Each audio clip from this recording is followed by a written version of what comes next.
Hola YouTube, welcome back to another wealth preservation video. This one is a serious conversation, a serious strategy conversation. Things that if you are new and you aspire to being a stacker, someone who saves for retirement in an alternative manner by adding the precious metals to that retirement portfolio, then you must watch this video. Specifically, we're going to talk about the things you need to think about before you buy if you intend to sell later on. Whether you not like it or not, you will have those liquidation events. You have to plan for the unplanned, ladies and gentlemen. Got to think about those things. It's inspired by a couple of things. Number one, I'm about to go through my second liquidation event in the same year. Unbelievable. Got a business I'm getting ready to invest in. It's going to take quite a bit of capital. And so I got to move an additional portion of the precious metals. Number two, watched a pretty cool video from Louie Silver. None other than Losing Louie, formerly known as Losing Louie. Put on a great video along the same topic. Going to talk about the same thing. Going to put a link to that video as well because he says some really good stuff. A lot of that stuff I agree with. I'm going to put my own special take on a couple of those topics. You know what? Let's get into it. Let's do it.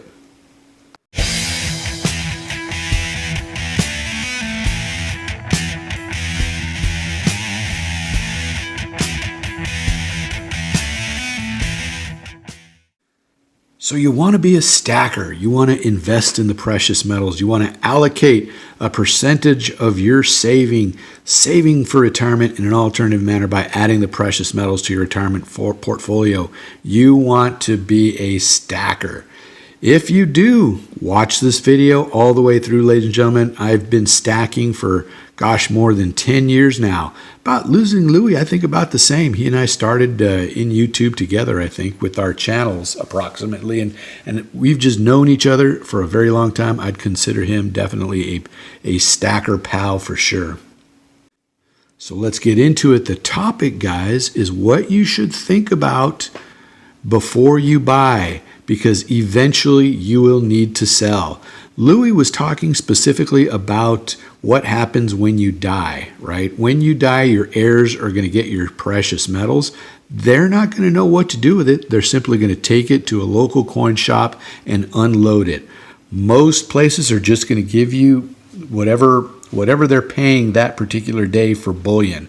Whether it's gold bullion, whether it's silver bullion, doesn't matter. Whether it's a government, some local coin shops give you a little bit more for government bullion.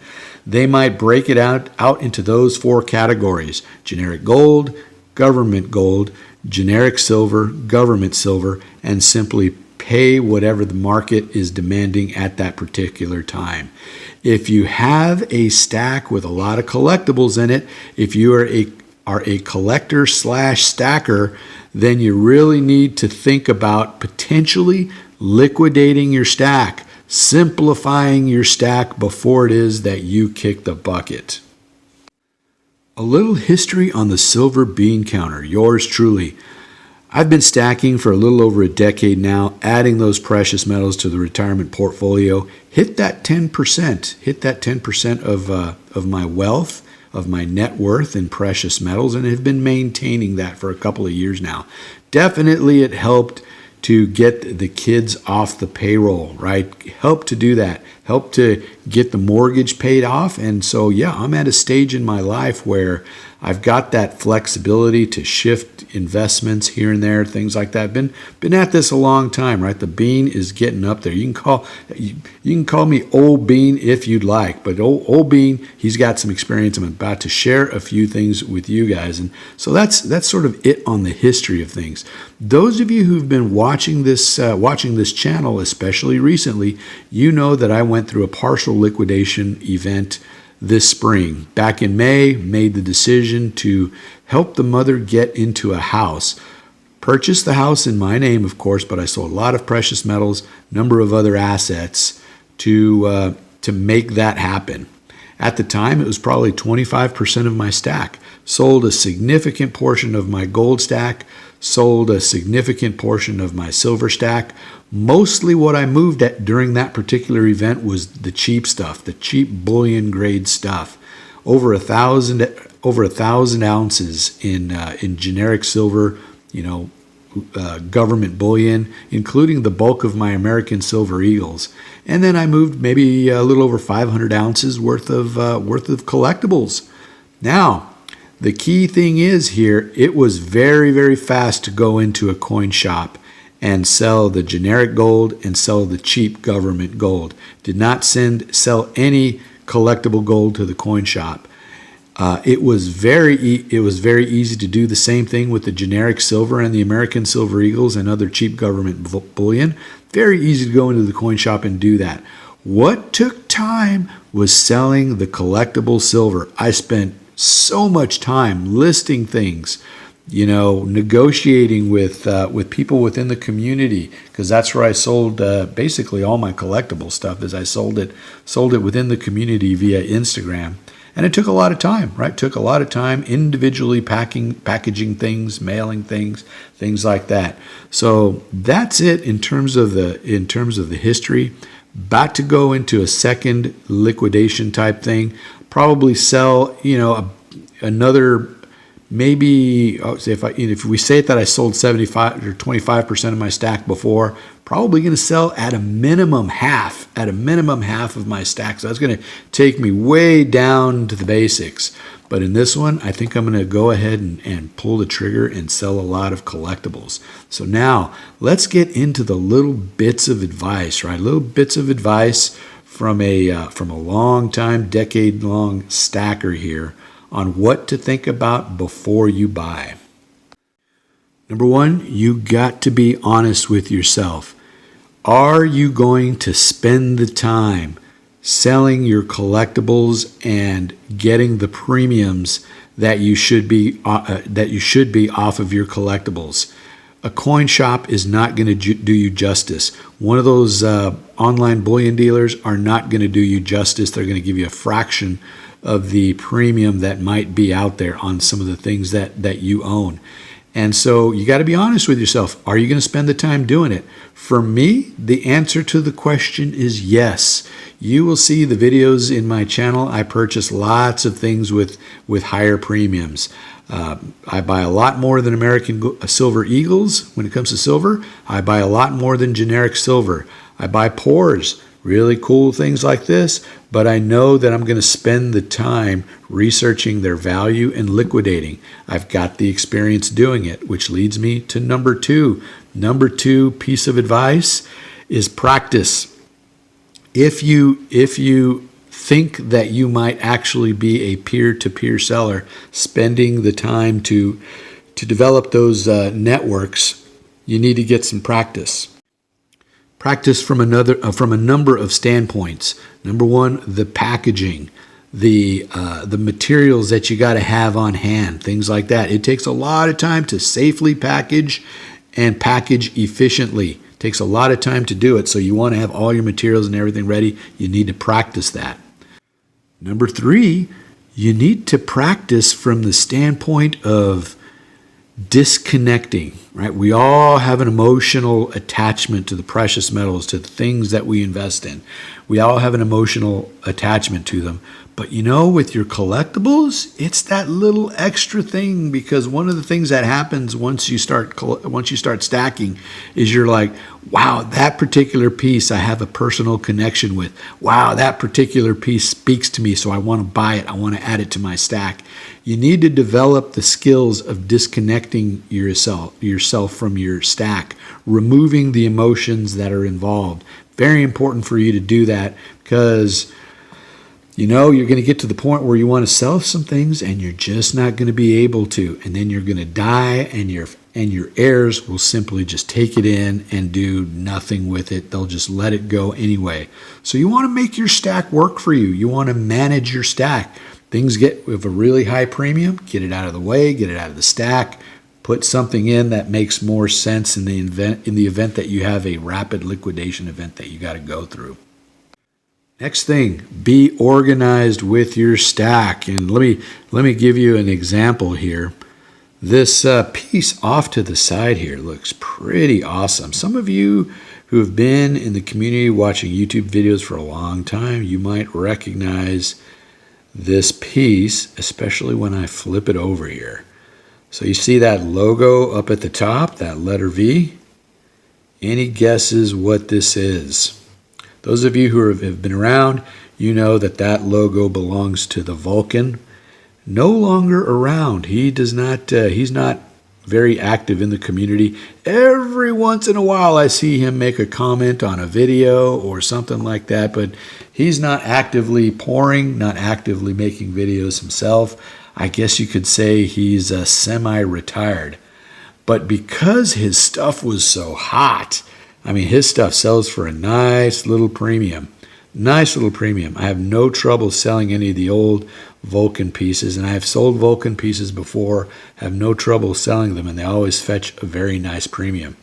So the point to this particular piece, this particular discussion, know what it is that you've got, know its value, and then also keep yourself organized. If you've got some things of a particular category, of a particular value, perhaps you want to arrange your storage in that manner.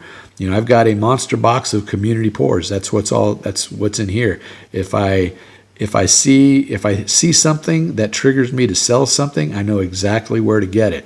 But you want to you want to take that organization up a particular level. What I think I may need to do with this piece is put it in a bag along with the piece that I bought along with it. This is Wonder Woman's shield. When I bought this thing, I also bought Wonder Woman's sword.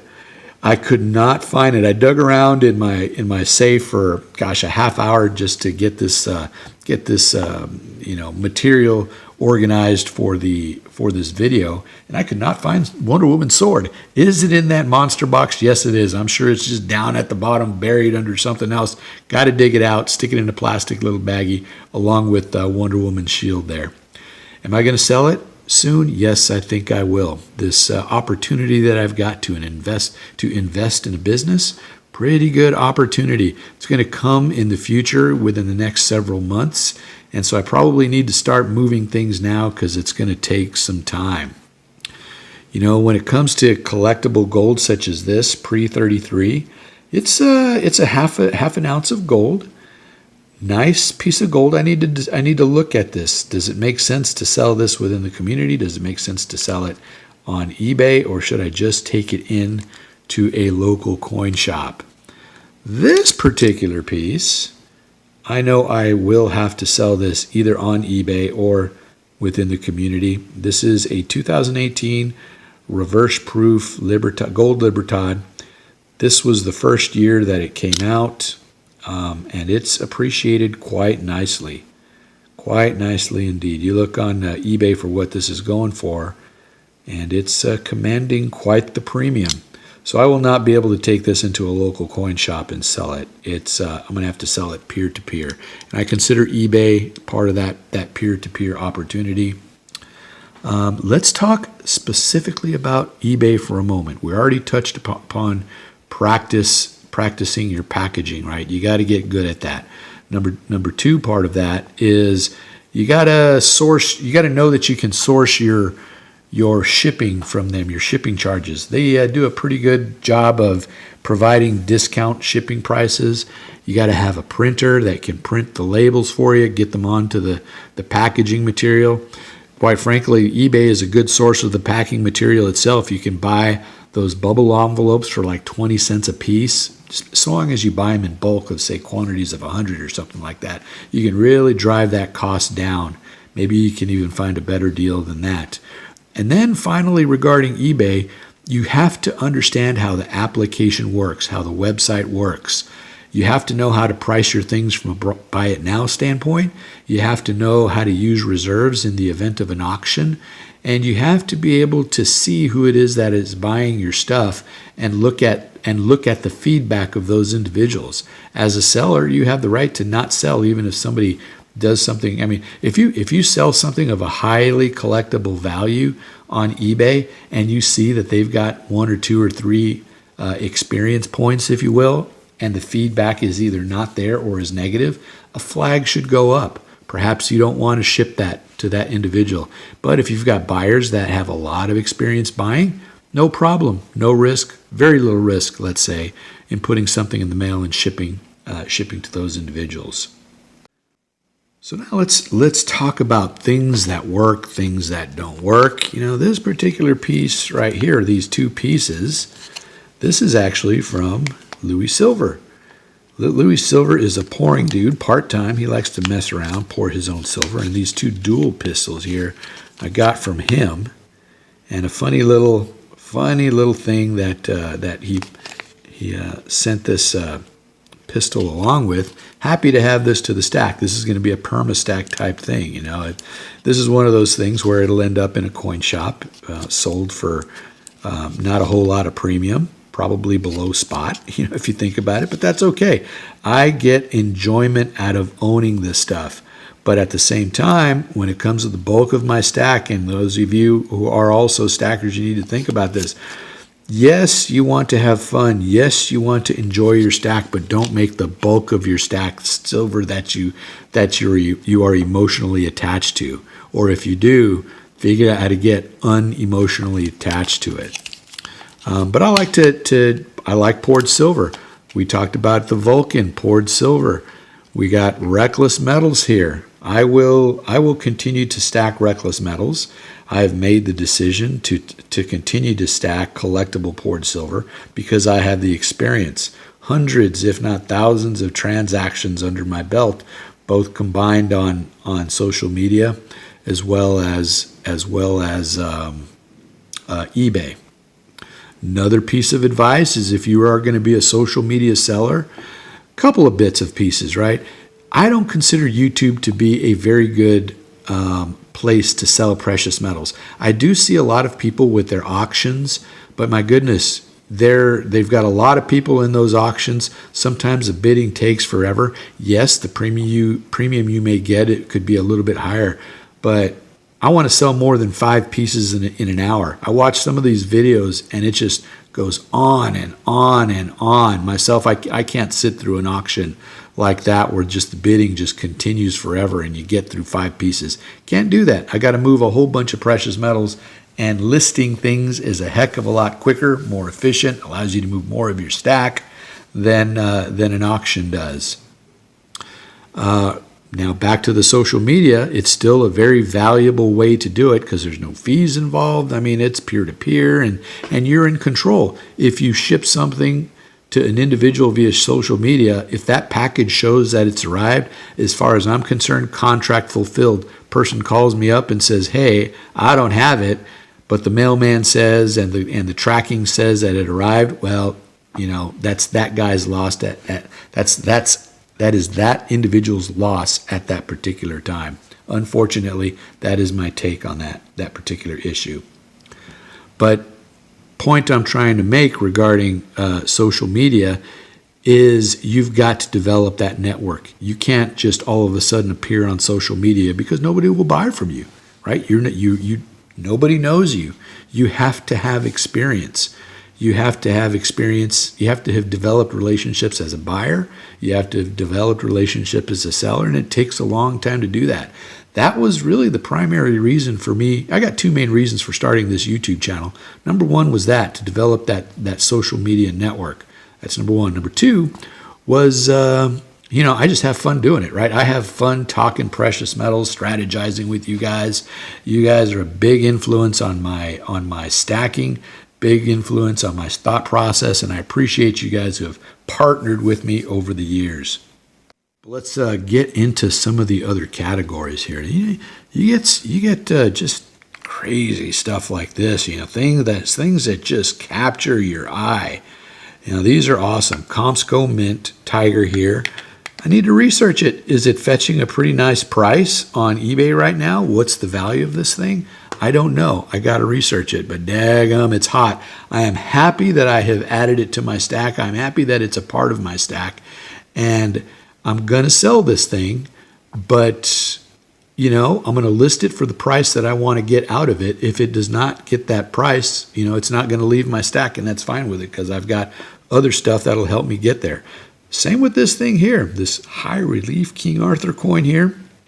This was part of a series, a King Arthur series here. Came with this cool little box and everything. Camelot was the name of the series. It was supposed to be a 5-coin series. They did 2 of them. Company went out of business, but daggum, that is one hot piece for sure. Queen's Beasts, right? Let's talk about Queen's Beasts for a second. Highly collectible stuff here too, but you can't take stuff like this into a coin shop. If the coin shop is paying $1 over spot, $2 over spot for government bullion on the silver, that's all he's going to give you. Same thing with the gold. If he's got a market price for government bullion, that's what you're going to get for this. This has some collectability to it. You have to sell it peer-to-peer to capitalize on all that premium. Big gold such as this, take it into the local coin shop. Very common, no big deal. Small gold, I don't take my small gold into a coin shop.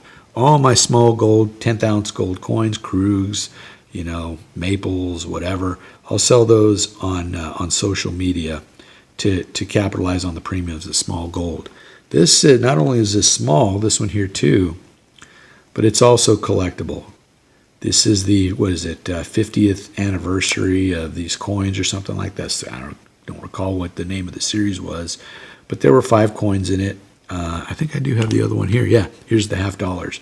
The Mercury, Standing Liberty, and of course the Walking Liberty, made from the planchets, if you will, of those original coins. Collectible. Super high collectible? No, not really, but collectible nonetheless. I want to collect the premium off of it, so I will sell it peer-to-peer, social media, or eBay.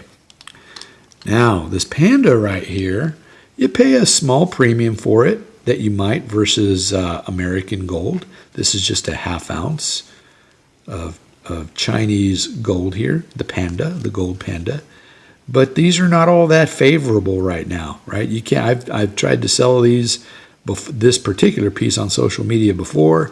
Didn't get a whole lot of interest for it. It's going to go to the local coin shop. So you got to be careful about that. And a couple of things on this. I mean, you got to think about what caused this, right? Just with what's going on in the world today.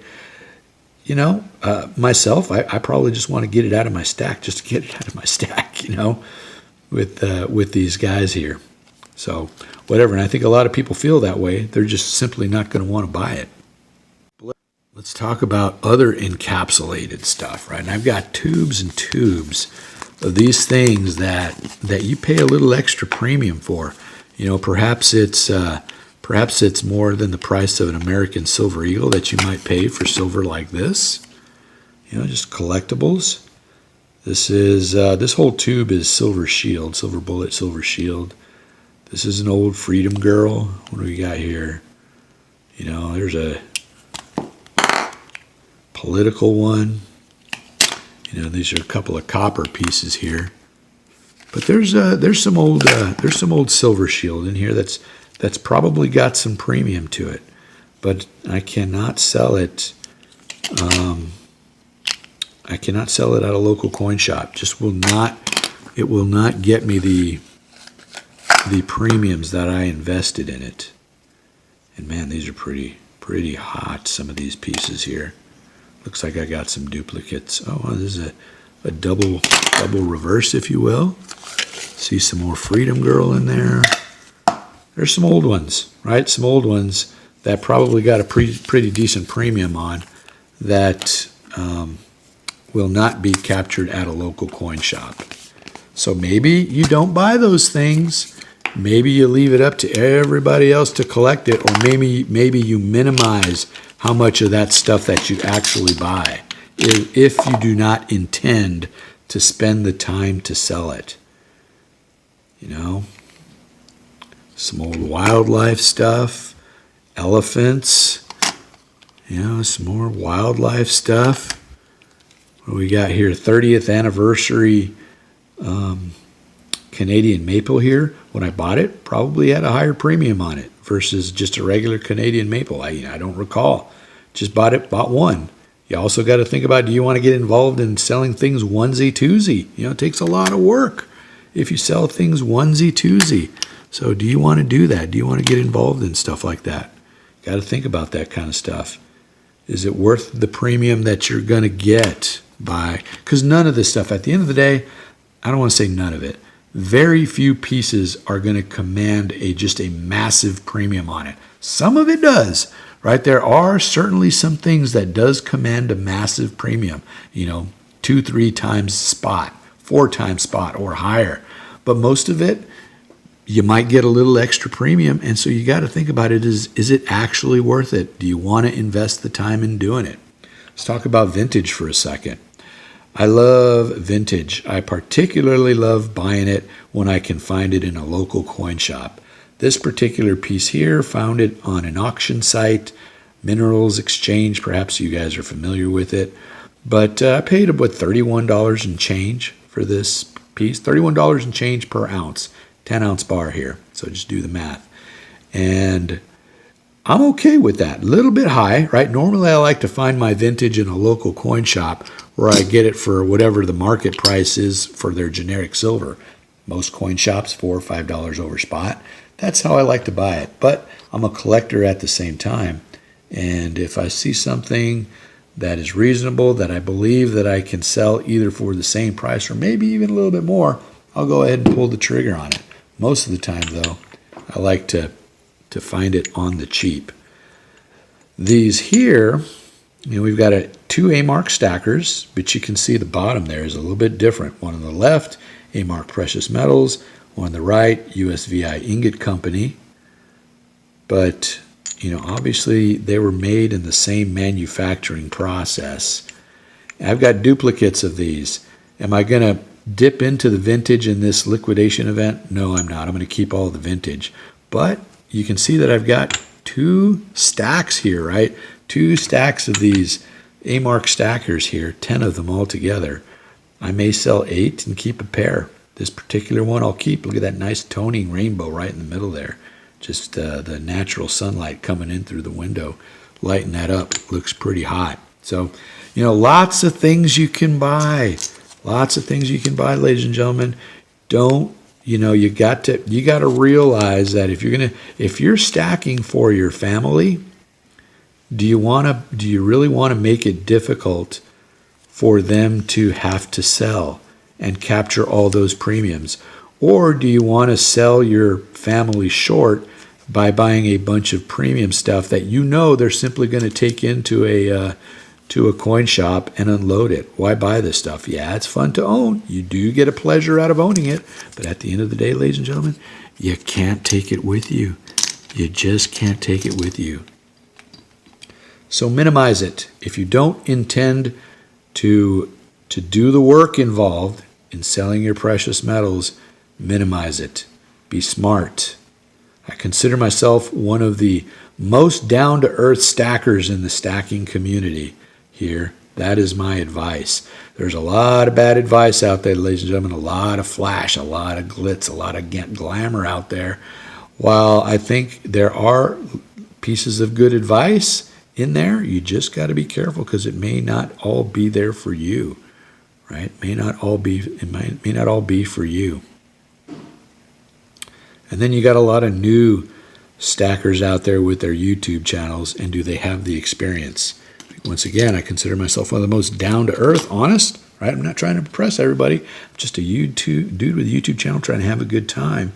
And again, like I said in the beginning, had 2 purposes. Number 1, develop the networks. Number 2, entertainment for myself.